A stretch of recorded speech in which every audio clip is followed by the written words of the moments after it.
तो चलिए अब हम क्लास 10th के मैथ्स का सबसे महत्वपूर्ण और सबसे इंटरेस्टिंग और सबसे पॉपुलर एक्सरसाइज स्टार्ट करते हैं 9.1 को, जिसे हम हाइट एंड डिस्टेंस, ऊंचाई और दूरी तथा त्रिकोणमिति के अनुप्रयोग के नाम से जानते हैं। इस क्लास में आप बहुत कुछ नया सीखने वाले हैं, तो इस क्लास में आप लास्ट तक बने रहें। और स्टार्ट करता हूं मैं आज की क्लास कुछ महत्वपूर्ण टॉपिक से, जैसे उन्नयन कोण, अवनमन कोण और प्रक्षेप रेखा। तो प्रक्षेप रेखा क्या है, उन्नयन कोण क्या है, अवनमन कोण क्या है, इसे समझते हैं। मान लीजिए कि कोई व्यक्ति खड़ा होकर जमीन पर, पृथ्वी पर और किसी मीनार के ऊपर की तरफ, शीर्ष की तरफ देखता है, तो वो व्यक्ति अगर यहाँ पृथ्वी पर है और वो मीनार के ऊपर की तरफ देख रहा है, तो यहां पर बनने वाला कोण उन्नयन कोण होता है। उन्नयन कोण कभी भी पृथ्वी के साथ बनता है जब प्रक्षेप यानी देखने वाला व्यक्ति, प्रक्षेपक यानी देखने वाला व्यक्ति ऊपर की तरफ देखता है, तो उन्नयन कोण बनता है। इसके ठीक अपोजिट, जब कोई व्यक्ति ऊंचाई पर खड़ा होकर किसी मकान के ऊपर, किसी मीनार के ऊपर, किसी पहाड़ पर से और नीचे देखता है, तब उस समय पृथ्वी के सापेक्ष समानांतर रेखा जो कोण बनाती है उसे अवनमन कोण कहेंगे। जैसे मान लीजिए ये कोई मीनार है और मीनार के ऊपर से कोई व्यक्ति नीचे इस बिंदु ए को देख रहा है। यहां से जब वो व्यक्ति नीचे देखेगा तो पृथ्वी जिस तरीके से समतल है उसी तरीके से यहाँ पर एक रेखा खींची जाएगी, यानी पृथ्वी के समानांतर एक रेखा खींची जाएगी और उस रेखा से ये जो प्रक्षेप रेखा कोण बनाएगी वो अवनमन कोण कहलाएगा। अवनमन कोण, अवनमन कोण या उन्नयन कोण किन दो रेखाओं के बीच बनता है? जैसे उन्नयन कोण पृथ्वी और दृष्टि रेखा के बीच बनता है। दृष्टि रेखा, दृष्टि रेखा वो रेखा होती है जो देखने वाले व्यक्ति के नेत्र से उस वस्तु को मिलाती है, वो दृष्टि रेखा हो गई। यहां भी है ये दृष्टि रेखा, दृष्टि रेखा। अवनमन कोण पृथ्वी के समानांतर रेखा और दृष्टि रेखा के बीच बनता है। अब एक्सरसाइज के फर्स्ट क्वेश्चन को हम लोग अटेंड करते हैं, तो कॉपी और पेन लेकर तैयार हो जाइए और देखिए पहला क्वेश्चन है, सर्कस का एक कलाकार एक 20 मीटर लंबी डोरी पर चढ़ रहा है जो अच्छी तरह से तनी हुई है और भूमि पर सीधे लगे खंभे के शिखर से बंधा हुआ है। भूमि पर सीधे लगे खंभे के शिखर से एक डोरी बंधी हुई है। डोरी है 20 मीटर लंबी। मैं डोरी को ए बी कह रहा हूं और ये वाला जो पॉइंट है ऊर्ध्वाधर, ये पॉइंट में सी कह रहा हूं। यहां पर मैंने बी लिख दिया है, ये लंबवत है। यदि भूमि अस्तर के साथ डोर द्वारा बनाया गया कोण 30 अंश का हो, तो भूमि के साथ डोर 30 अंश का कोण बना रहा है। खंभे की ऊंचाई ज्ञात कीजिए। ये जो ऊर्ध्वाधर खंभा है इसकी ऊंचाई BC है, यही हमें ज्ञात करना है। आप इसे H मान सकते हैं। अब हमें इस त्रिभुज में ये समझना है कि क्या दिया हुआ है और क्या ज्ञात करना है। तो जब कोण है हमारा 30 अंश, तो कोण की सम्मुख भुजा लंब होती है, परपेंडिकुलर होती है, और ये हाइपोटेनस यानी कर्ण दिया हुआ है 20। तो मैं लिख रहा हूं कि त्रिभुज ACB में AB बराबर 20 मीटर, BC बराबर H माना और थीटा का मान दिया हुआ है 30 अंश। अब यहां आपको ट्रिक लगाने की जरूरत पड़ेगी।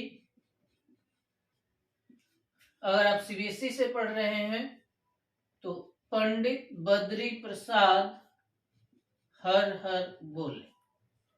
आपके लिए हाइपोटेनस और परपेंडिकुलर है, तो हाइपोटेनस और परपेंडिकुलर किस में आ रहा है? साइन में। परपेंडिकुलर अपॉन हाइपोटेनस होता है। और यहाँ है एल ए एल के ए, साइन का मतलब है लंब बटे कर्ण, तो हमें लंब ज्ञात करना है और कर्ण दिया हुआ है तो साइन ही यूज होगा। दोनों एक ही बातें हैं। हिंदी मीडियम के बच्चे इसे समझना पसंद करते हैं और सीबीएसई बोर्ड के बच्चे इसे। दोनों एक ही बातें हैं। मैं साइन 30 अंश बराबर लिखूंगा लंब बटे कर्ण या परपेंडिकुलर अपॉन हाइपोटेनस। तो अगर परपेंडिकुलर अपॉन हाइपोटेनस आप समझ रहे हो तो परपेंडिकुलर यहाँ क्या है? डीसी है यानी एच है, और हाइपोटेनस क्या है? AB है यानी 20 है। साइन 30 की वैल्यू होता है 1/2। अगर आपको ये ध्यान नहीं है तो मेरी ट्रिग्नोमेट्री का पार्ट 2 वीडियो देखिए, 2 या 3 ऐसा कुछ याद नहीं है, लेकिन उसका लिंक मैं डिस्क्रिप्शन बॉक्स में दे दूंगा। उसमें ढंग से इस टेबल को समझाया गया है कि साइन 30 की वैल्यू 1/2 कैसे और बाकी के कोणों की वैल्यू कितनी होती है। यहाँ 20 को आप ट्रांसफर कर दीजिए, पक्षांतर कर दीजिए। 20/2 इक्वल h और ये कैंसिल आउट होकर h इक्वल 10। यहाँ यूनिट क्या दिया हुआ? मात्रक दिया हुआ है मीटर में, तो आप भी आंसर दे देंगे मीटर में। तो ऊर्ध्वाधर लंबाई ऊंचाई 10 मीटर आ जाएगी। जल्दी से स्क्रीनशॉट कर लीजिए। सेकेंड क्वेश्चन है, आंधी आने से एक पेड़ टूट जाता है और टूटा हुआ भाग इस तरह मुड़ जाता है कि पेड़ का शिखर जमीन को छूने लगता है। मान लीजिए ये पृथ्वी और इस पर एक पेड़ ऐसे ऊर्ध्वाधर माना जाता है पेड़ों को। आंधी आई, यहां से सपोज पेड़ टूट जाता है और ये जो ऊपर का भाग है ये ऐसे गिरते हुए जमीन को छूने लगता है। तो यहां से अब ये स्थिति बन गई है, यानी पहले पेड़ ए बी हुआ करता था, लेकिन ये पॉइंट सी से टूटकर और भूमि के बिंदु डी को स्पर्श करने लगा है। 30 अंश का कोण बनाता है, छूने लगता है और इसके साथ 30 अंश का कोण बनाता है। यहां कोण बन रहा है 30 अंश का। पेड़ के आधार बिंदु की दूरी जहां पेड़ का शिखर जमीन को छूता है 8 सेमी है, तो यहां से ये 8 सेमी दूरी दिया हुआ है क्वेश्चन में कि 8 सेमी की दूरी पर छूता है, यानी AD बराबर 8 सेंटीमीटर। पेड़ की ऊंचाई याद कीजिए, तो इसमें पेड़ की ऊंचाई ये टोटल है, लेकिन बीच से टूट के और कर्ण के रूप में CD के रूप में ये झुक गया है। तो मैं पहले AC निकालूंगा और उसके बाद CD निकालूंगा और दोनों को ऐड कर दूंगा। तो जब जोड़ दूंगा तो ऊपर वाला भाग जो कि यहाँ पर BC है वही भाग तो ऐसे झुककर CD बना हुआ है, तो पूरे पेड़ की ऊंचाई निकल जाएगी। ओवरऑल हमें करना क्या है? त्रिभुज DAC में लंब निकालना है एक बार और एक बार कर्ण निकालना है, यानी परपेंडिकुलर और हाइपोटेनस दोनों निकाल के ऐड कर देना है, तो पूरे पेड़ की ऊंचाई निकल जाएगी। त्रिभुज DAC में अब थीटा है, सामने लंब है, आपको पता क्या है? बेस यानी आधार, तो LAL KA से। अगर आपको 30 डिग्री का सामने चाहिए, लंब चाहिए जिसे हम परपेंडिकुलर भी कहते हैं, और आधार दिया हुआ है, तो हमें tan यूज करना पड़ेगा, क्योंकि लंब बटे आधार tan में होता है। और CBSE से अगर आप हैं तो पंडित बद्री प्रसाद हर हर बोले, यानी tan perpendicular upon base. Perpendicular निकालना है, बेस गिवन है, तो हो जाएगा tan 30 अंश बराबर परपेंडिकुलर अपॉन बेस। परपेंडिकुलर है AC और बेस है AD। 30 की वैल्यू होता है 1/√3। AC अपॉन AD की वैल्यू 8 है। 8 को यहां कर देते हैं तो 8/√3 इक्वल AC इक्वेशन फर्स्ट बना देता हूं। अब वापस उसी में मैं हाइपोटेनस निकाल लेता हूं। ट्रायंगल DAC में यहां पर A 90 डिग्री रहता है तो 90 के सामने वाले को हाइपोटेनस कहते हैं। अब हाइपोटेनस किस में आ रहा है और वो भी बेस के साथ, तो बेस के साथ हाइपोटेनस ये रहा कॉस, यानी आधार और कर्ण, आधार के साथ कर्ण किस में आ रहा है, कॉस में आ रहा है। सेकंड नंबर पर हो जाएगा cos 30 अंश बराबर बेस अपॉन हाइपोटेनस। बेस है आपका AD और हाइपोटेनस है CD। 30 डिग्री की वैल्यू √3/2 AD की वैल्यू तो 8 है, 8 लिख देता हूं, और CD हमें फाइंड करना है। क्रॉस मल्टीप्लाई करिए, CD इक्वल 8 2 16/√3, ये बना देता हूं इक्वेशन सेकेंड। अब आप स्क्रीनशॉट लीजिए, मैं आगे में ऐड कर देता हूं दोनों को। चलिए, अब मुझे पेड़ की कुल लंबाई निकालनी है। तो पेड़ की कुल लंबाई है A से B तक, और यही भाग टूट के इधर CD में कन्वर्ट हुआ, तो मैं करूंगा AC प्लस CD। क्या कह रहे, पेड़ की ऊंचाई ज्ञात कीजिए, तो लिखता हूं मैं पेड़ की ऊंचाई बराबर AC प्लस CD। AC की वैल्यू है इक्वेशन फर्स्ट से 8/√3 प्लस 16/√3, एलसीएम है √3 और ऊपर सिंपल ऐड हो जाएगा क्योंकि दोनों के अपॉन में √3 ही है, तो यहां हो जाएगा 24। अब मैं यहाँ रेशनलाइज यानी परिमेयकरण कर रहा हूं। यहाँ हो जाएगा 24√3/3, 3 8 जा तो हो जाएगा 8√3।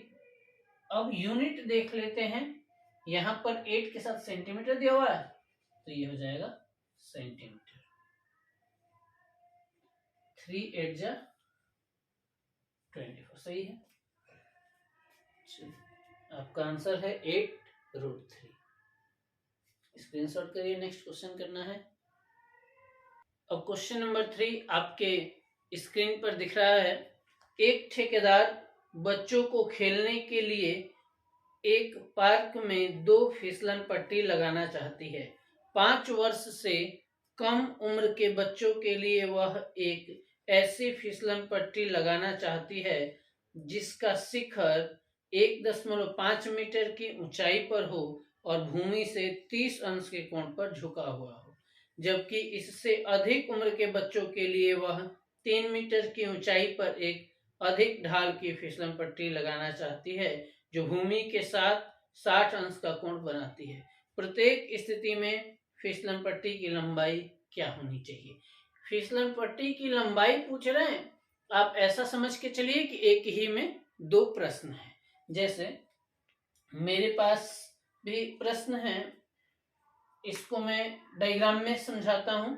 5 वर्ष से कम उम्र के बच्चों के लिए वह ऐसा फिसलन पट्टी लगाना चाहती है जिसके शिखर 1.5 मीटर की ऊंचाई पर हो। तो 5 वर्ष से कम बच्चों के लिए मैं डायग्राम बना रहा हूं। अब इस फिसलन पट्टी की जो शिखर है वो 1.5 मीटर की ऊंचाई पर है और फिसलन पट्टी की लंबाई निकालनी है। मान लीजिए फिसलन पट्टी AB है और ये ऊंचाई BC है। यहाँ पर पृथ्वी के साथ ये 30 अंश का कोण बना रहे हैं। ये क्या है, 5 वर्ष से कम उम्र के बच्चों के लिए। जबकि इसी में एक और क्वेश्चन है, क्वेश्चन में कह रहे हैं कि अधिक उम्र के बच्चों के लिए 3 मीटर की ऊंचाई और 60 अंश कोण बता रहे हैं। तो इस बार पृथ्वी से 3 मीटर की ऊंचाई इस बार बढ़ा देनी है हमें, 3 मीटर की ऊंचाई, और पृथ्वी के साथ जो कोण बनेगा वो 60 अंश का बनेगा। इस बार मैं पी क्यू और यहाँ आर कर लेता हूं। ये 5 वर्ष से अधिक उम्र के बच्चों के लिए, 5 वर्ष से अधिक उम्र के बच्चों के लिए। दोनों स्थितियों में फिसलन पट्टी की लंबाई अर्थात कर्ण को पूछा जा रहा है। ये ए बी पूछा जा रहा है, पी क्यू पूछा जा रहा है। इसके लिए लंब है हमारे पास यानी परपेंडिकुलर है, हाइपोटेनस निकालना है यानी कर्ण निकालना है। तो त्रिभुज ए सी बी में आपको मैं वापस बताना चाहूंगा कि किस फॉर्मूले से ये सॉल्व होगा। देखिए लंब दिया हुआ है, कर्ण पूछ रहा है, तो लंब और कर्ण किसमें आएगा, साइन में, यानी परपेंडिकुलर दिया हुआ है और हाइपोटेनस पूछ रहा है, तो साइन थीटा इक्वल होता है साइन 30 अंश बराबर परपेंडिकुलर यानी BC, हाइपोटेनस यानी AB।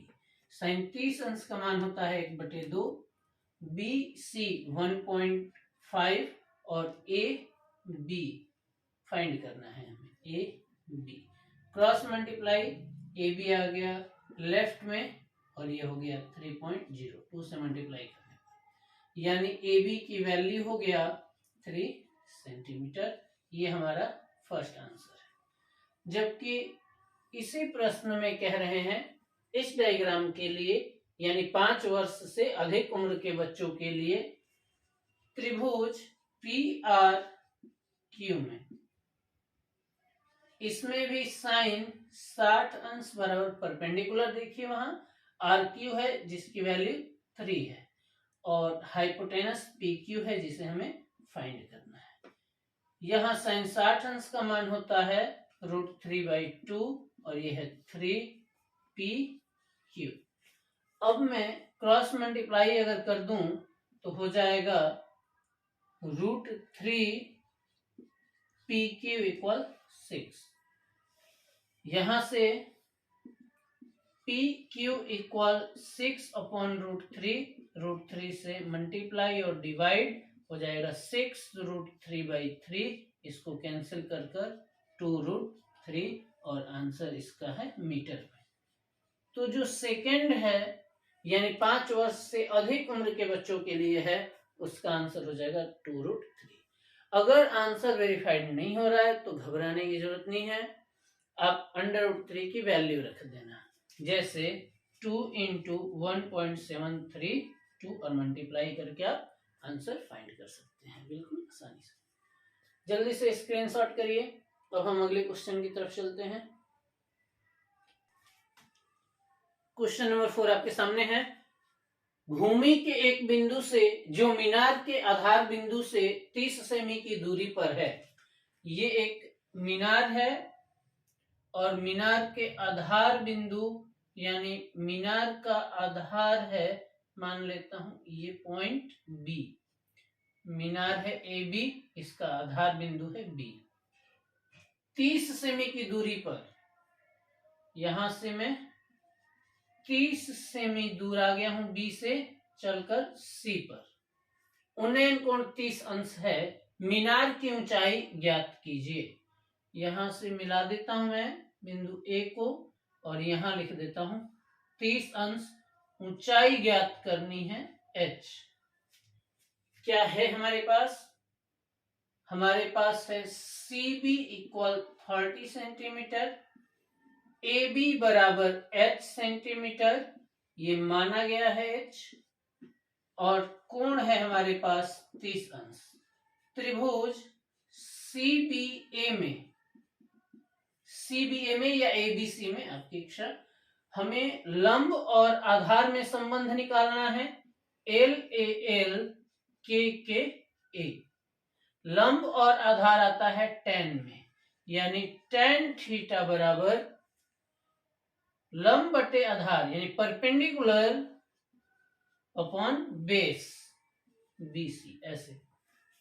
तो tan और थीटा की वैल्यू क्या हमारी 30, यहां पर दिया हुआ है लंब और आधार यानी AB अपॉन आधार है BC। tan 30 का वैल्यू 1/√3 AB की वैल्यू H जो हमें फाइंड करना है और BC 30 है, यहां मल्टीप्लाई कर दूंगा मैं, तो H इक्वल 30 बन जाए 30/√3, H इक्वल 30/√3 और √3 से मल्टीप्लाई डिवाइड, तो हो गया 30√3, √3 और √3 ये कैंसिल कर दीजिए, H की वैल्यू हो गया 10√3 और यूनिट क्या दिया हुआ है सेंटीमीटर, तो सेंटीमीटर हो जाएगा। अगर √3 की वैल्यू आप रखते हैं तो हो जाएगा 10 × 1.732 यानी 17.32 सेंटीमीटर। अदरवाइज यही आंसर बिल्कुल सही माना जाएगा। H की वैल्यू है 10√3। बाय द वे अगर रूट की वैल्यू रख दिया जाए तो इतना आंसर हमें मिल जाएगा। जल्दी से स्क्रीनशॉट करिए। क्वेश्चन नंबर 5 में भूमि से 60 सेंटीमीटर की ऊंचाई पर एक पतंग उड़ रही है। तो भूमि यहाँ है और 60 सेंटीमीटर यहाँ बना लेते हैं, यहाँ पर कोई पतंग उड़ रही है, 60 सेंटीमीटर की ऊंचाई है। भूमि के साथ डोरी का झुकाव, भूमि के साथ डोरी का झुकाव 60 अंश है, यह मानकर कि डोरी में कोई ढील नहीं है, डोरी की लंबाई ज्ञात करनी है। तो यहाँ A, B और C अगर लिख दूं तो डोरी कौन सी होगी, AC होगी, AC, यही हमें ज्ञात करना है, AC की लंबाई। ये है पतंग की डोरी और ये ढीली नहीं है, लूज नहीं है, एकदम टाइट है, तो एकदम कर्ण की तरह सीधी होगी, ऐसे 90 अंश के सामने। हमें कर्ण निकालना है जबकि लंब दिया हुआ है, तो LAL और KKA से कर्ण और लंब, आधार का कोई लेना देना नहीं है इस प्रश्न में, कर्ण और लंब, तो कर्ण और लंब किस में आ रहा है, साइन में। मैं लिखूंगा त्रिभुज ABC में साइन 60 अंश बराबर लंब और कर्ण यानी परपेंडिकुलर और हाइपोटेनस। तो परपेंडिकुलर है BC और हाइपोटेनस है AC, AC की वैल्यू हमें निकालनी है। यहाँ √3/2 60 की वैल्यू और BC हाइट है 60, AC हमें फाइंड करना है। AC क्रॉस मल्टीप्लाई होगा AC और 6 × 120 इंटू सॉरी अपॉन में आ जाएगा √3, √3 से मल्टीप्लाई डिवाइड कर लेंगे, रेशनलाइज कर रहा हूं मैं, तो 120 √3 अपॉन √3 और √3 ये हुआ कैंसिल। AC की वैल्यू 40√3 सेंटीमीटर। यहाँ कह रहे हैं डोरी की लंबाई ज्ञात कीजिए, तो डोरी की लंबाई हो जाएगी 40√3 सेंटीमीटर। यहाँ अगर √3 की वैल्यू रखेंगे तो ध्यान रखना 40 × 1.732 से मल्टीप्लाई हो जाएगा और आंसर मिल जाएगा। वैसे मैं यही आंसर लिखना पसंद करूंगा, अगर आपकी बुक से टैली नहीं हो रहा हो तो √3 की वैल्यू रख के मल्टीप्लाई करना है। अब अगला क्वेश्चन अगले दिन की क्लास में पॉसिबल है, तो अगर आपको ये वीडियो पसंद आ रही है या क्वेश्चन आपको समझ में आ रहा है तो इस वीडियो को अपने दोस्तों के साथ शेयर करिए। हमारे चैनल को अगर अभी तक आपने सब्सक्राइब नहीं किया है तो उसे सब्सक्राइब कर लें। अगर आपको कोई दिक्कत आ रही है, कुछ क्वेश्चन आप पूछना चाहते हैं तो कमेंट बॉक्स में कमेंट करिए। आज की क्लास अटेंड करने के लिए आपको बहुत बहुत धन्यवाद।